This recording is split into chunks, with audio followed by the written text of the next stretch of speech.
જે સગાઈ કરવાનો સમય છે, એ સમયે એક પુરુષમાં એક સ્ત્રીએ શું જોવું જોઈએ, એ આજથી હજારો વર્ષ પહેલા માં રૂકમિણીએ આપણને સંદેશો આપ્યો છે. સાંભળજો યુવાન દીકરીઓ, તમારે જ્યારે કોઈ પુરુષ સાથે લગ્ન કરવાનો વારો આવે, સમય આવે, ત્યારે પુરુષમાં શું જોવું જોઈએ? અત્યારે તો બે વસ્તુ પહેલા જોવાય છે. પરિવારના લોકો પૈસા જોવે અને સ્ત્રી રૂપ જોવે. કન્યા વરયતે રૂપમ. હેન્ડસમ છે ને એટલે હાલે, કમાતો ન હોય તો કઈ વાંધો નહીં, દેખાવડો જોઈએ.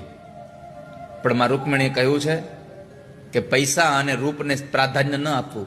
સૌથી પહેલું વહેલું પ્રાધાન્ય આપવું હોય તો પરિવારને, કુળને આપવું. કુળ કેવું છે એ જોઈને પછી આપણે ત્યાં સત્સંબંધ બાંધવો જોઈએ. કુળને જોયા પછી શીલ એટલે કે ચારિત્ર્ય પણ જોવું, અને શીલનો એક બીજો અર્થ પણ એ છે સ્વભાવ. પૈસા વાળું ગોતો, રૂપાળો ગોતો, પણ સ્વભાવમાં કાંઈ લેવાનું હોય તો જીવન સુખી થાય નહીં ક્યારે.